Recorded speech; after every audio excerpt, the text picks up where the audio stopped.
Welcome to Off the Grid with Root and Roam. I am your host, Rayford Ramirez, art director and lead graphic designer. And this is the show about digital marketing, creative services, office culture, and everything in between. Join me as I talk to people of influence, community, and the creative brains that call Root and Roam home. On today's show, we have Callie Loebke, COO of Root and Roam.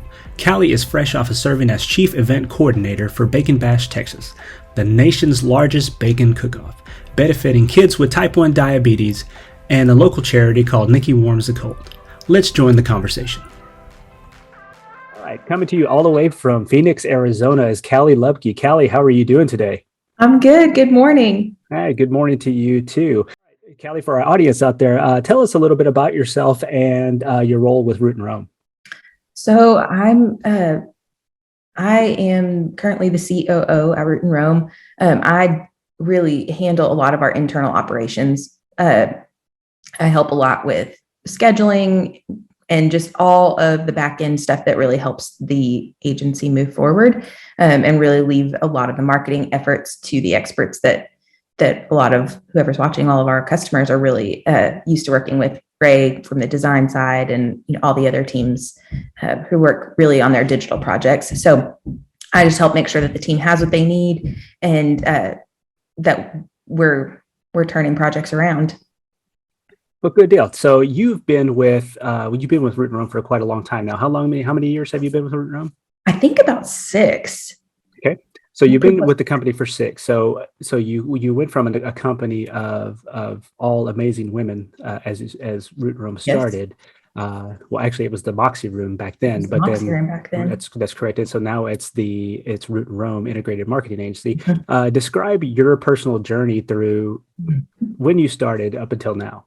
I don't know if this is like necessarily my personal journey, but yeah, when I started, we were, I think, a team of 3 or 4, and we were working out of the back of a feed store in Comanche. It was like a little one-room office in the back of the feed store, and we've grown quite a bit since then. We've, it's been really cool and exciting to watch and be a part of the growth of the company, just in terms of bringing on talent, in terms of the projects that we're doing, and even just the results that we're driving for clients it's amazing. So that part has been really fun to be a part of that and to watch and just help that grow over the years.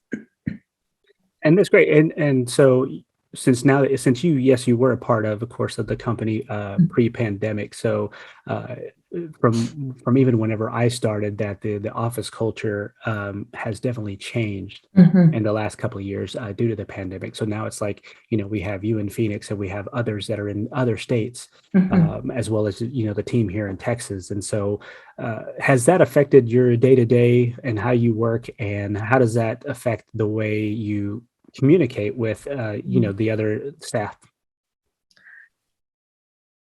Yes, definitely. I mean, we're more on, obviously on calls like this way more often. And, but I feel like I talk to people all day long. I never feel like I'm working remotely. The thing that I miss is obviously like every time we jump on a call, it's for a purpose. There's an agenda, or there's there's definitely like a business reason why we're meeting most of the time. So you miss out on just like a little bit of the chatter that happens kind of in passing in an office. But I love that we use Slack, and we kind of still get to, that part is still there as much as possible for all of us that are completely remote. I know, for our hybrid employees, they're getting a little bit more of that face-to-face time too. But I really think that we've done personal opinion, I guess, but I feel like we've done a pretty good job keeping a lot of that culture intact, and really utilizing the virtual communication that's available to us to just make sure that we're still collaborating, that we're still completing projects as a team. All right, awesome. So the reason why we're here today is we're here to talk about this past October. I have actually I've dubbed you as the chief officer, or not the chief officer, but the chief event coordinator is what I labeled you as. So I labeled you as that, but for Bacon Bash, Texas. Tell us what that is, and you also support a couple of charities as well. And tell us about the inspiration behind supporting those charities. Yeah. Okay. So Bacon Bash Texas is it is a nonprofit organization that hosts several bacon themed events every year. The biggest one is also called Bacon Bash Texas, and it's held every year in October in Cranfills Gap, Texas. It is the smallest town, like probably one of the smallest places you've ever been, kind of a population 275, maybe on a good day. But we bring this event in every year. We close down their main street and just have like a really big bacon and music festival, more or less. So people come out, they get to try all of our, we have cook teams that come out. It's a cook-off for them, and they create anything they can dream up that has bacon in it. So over the years, we've seen bacon funnel cake, bacon, this year it was a bacon egg roll that was the winner. Everything to like, bacon wrapped short ribs, bacon wrap, whatever you can dream up. These people create these really gourmet dishes with bacon in it. Our ticket holders come through, they taste everything. There's free beer, a lot of other, mixed drinks and things too, that are all free. And so anyway, there's like a really good food and beverage festival. We've got a lineup of really cool bands. And then the whole event benefits two charities, or that Bacon Bash supports. One of them would be kids with type 1 diabetes. And then the other one is a group called Nikki Warms the Cold. So we actually have our own scholarship funds for kids with type 1. One of those funds sends kids to specialized diabetes camps, like Camp Sweeney is the really big one in North Texas, where they go, and it's a 2 or 3 week camp. They go and they really just get to kind of be normal kids with other kids that are just like them. That seems to be one of the biggest struggles for kids with type 1, especially kind of in the Central Texas area where the towns they're not big. So a kid with type 1 may be the only one in their school. It's probably the only one of their friends that has type 1. Even in bigger cities, it's just, it's common, but it's rare enough that network of kids with type 1 is probably pretty thin. So going to these camps actually helps them feel a little bit more normal. They get to learn, how to manage type 1 and build relationships that last outside of camp, beyond camp. That's one of the really cool things we've heard about after kids go is that the friendships that they've made, and they've really kind of created, not really accountability. It's not that, but it's just camaraderie and relationship of people that understand what they're going through. And they've kind of created a little encouraging circle for themselves, right, with other kids that they've met at camp, which is super cool. So we send kids to those camps. The camp cost is typically over $3,500 for that 2 or 3 week session. And so we provide full or partial scholarships, and typically in some form or fashion are sending around 15 kids, maybe a summer. And then we also have scholarships for continuous glucose monitors, which are basically, they're like little monitors that the kids will, like a little sensor kind of that they wear on their body, and it transmits all of their levels every 5 minutes to a parent's phone, a cell phone, or a caregiver. A school nurse can have access to it. And so what that does is it essentially watches real-time data, and then you're able to see trends. You're able to see like when the kid with type 1 is, about to have a high or about to have a low, and they're able to actually prevent that, that kind of incident from actually happening, because they can catch it before it happens, which sometimes is a super simple fix. Sometimes it's just, they just need to glass of juice, or they just need, something like that that can kind of really regulate their blood sugar levels for them. That kind of too has allowed kids to have a little bit more of a normal life. Their parents feel more comfortable probably letting them spend the night at somebody else's house or play sports, or be involved in, any kind of after school activities, things like that, because they can actually still kind of monitor their health a little bit more remotely and give those kids a little bit more independence, which is super cool. So we also have a pretty good sized scholarship fund that supports CGMs every year. And then for Nikki Warms the Cold, that's really kind of how a lot of Bacon Bash started. There's a super, super sweet and very, iconic couple to Bacon Bash, Texas, Owen and Sandy Carlson out of Cranfills Gap. They own the Horny Toad Bar and Grill there. And they had lost their daughter, Nikki, just before kind of Bacon Bash was dreamed up. The Bacon Bash started in 2012. So this year was actually our 10-year anniversary. So just prior to that, they had lost a daughter. And, before she had passed away, just kind of something that was important to her was to take care of the homeless people that she would come across I think she lived in Austin, and as she was driving and she would see people, she kept coats and blankets in her car. She kept little bags of toiletries or snacks. And, she had a heart for them and wanted to just make sure that she was taking care of them the best way that she could. She really worried about them in the winter months when it was cold, and she knew that they didn't have coats, they didn't have blankets, and they spent a lot of the winter really trying to stay warm. So Owen and Sandy started this other charity after she passed away called Nikki Warms the Cold, and they collect all kinds of warm winter gear and toiletry items, and they go out each winter and do distributions throughout the state of Texas. They do big ones in Austin, Waco, Fort Worth, Abilene, and it's really just kind of has grown from there. And so we support them. We do collections of actual items at the event, and then usually have a really cool kind of do like a raffle from people who have participated and give somebody a really cool item there. But then we also support them financially so that they're able to purchase any of the additional supplies that they need for those distributions if they're really light on blankets or something like that.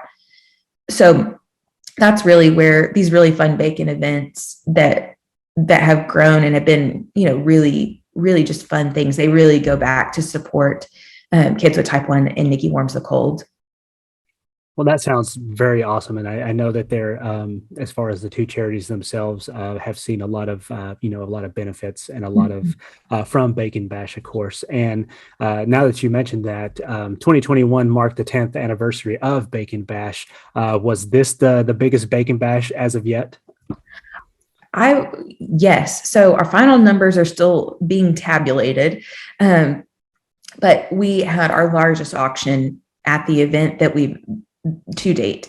It really was incredible.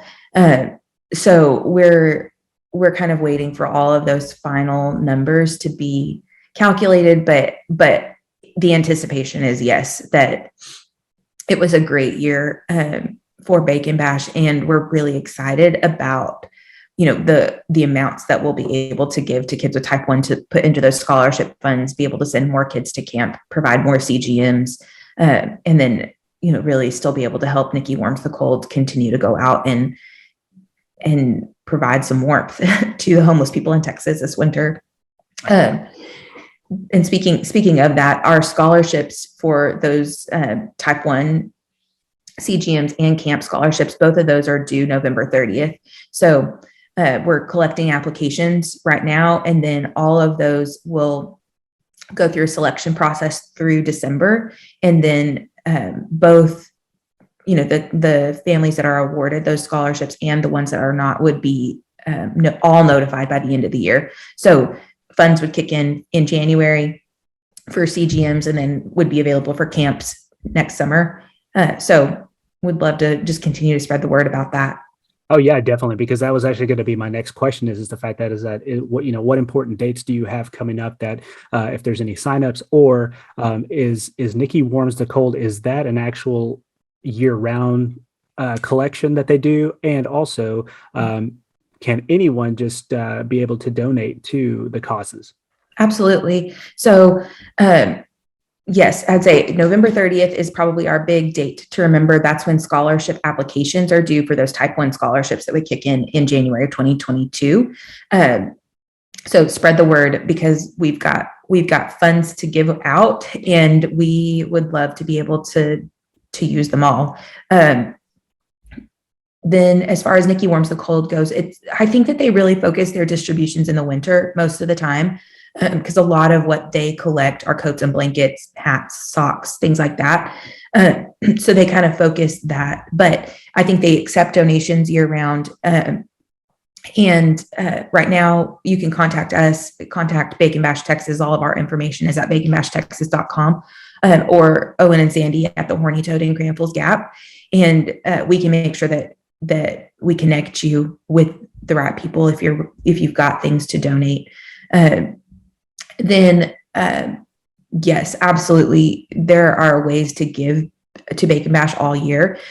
We've got some donation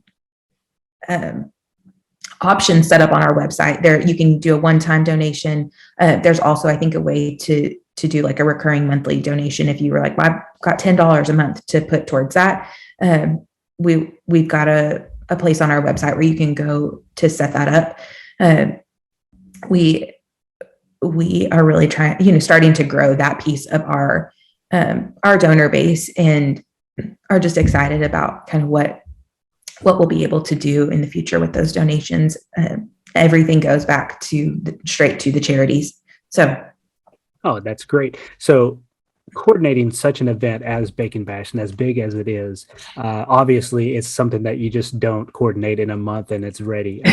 So of course I can account for, watching behind the scenes of how the actual event goes on and how, how and all the work, especially from all the volunteers that help put Bacon Bash on. But tell us a little bit about when you start actually getting ready for the upcoming year's Bacon Bash. So really, as soon as the last one was over, almost.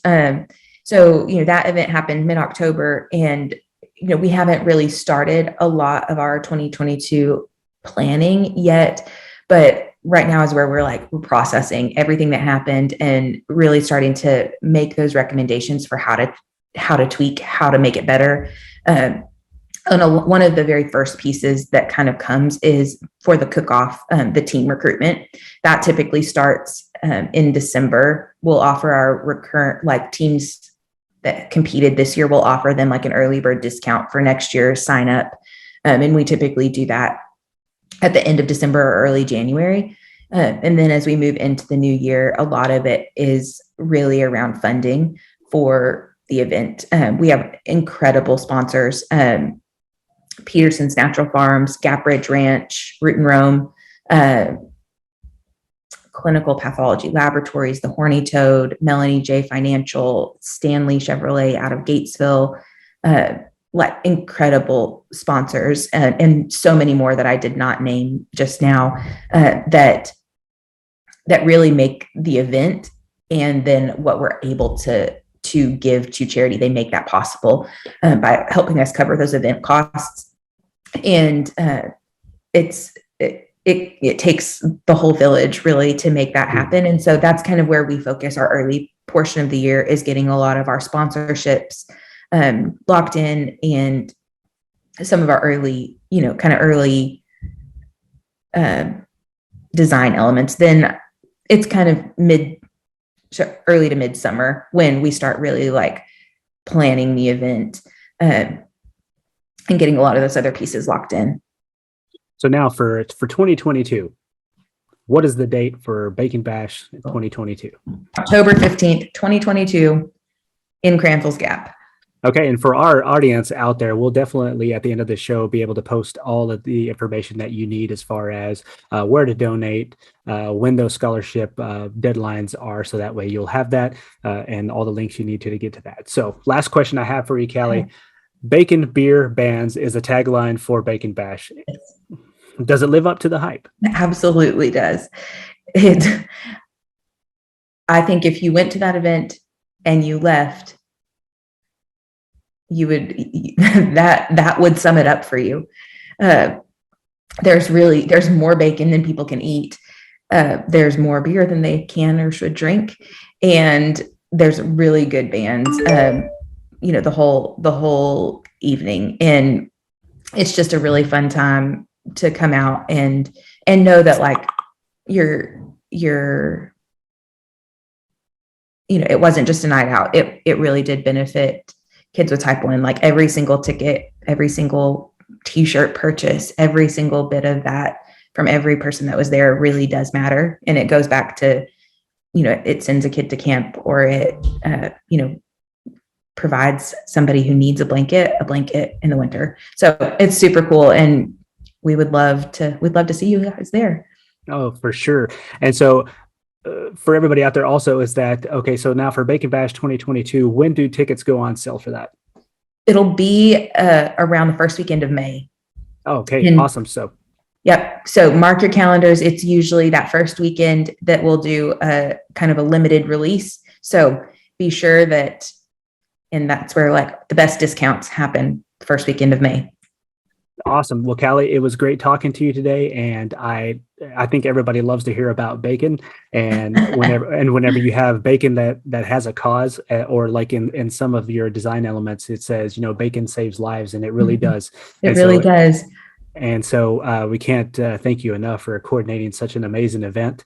And I hope that all of those out there who are listening and watching will be able to take part in that next year. Yes, us too. Well, thank you for talking with me today about Bacon Bash. It's always fun, and we're really glad to be able to spread the message.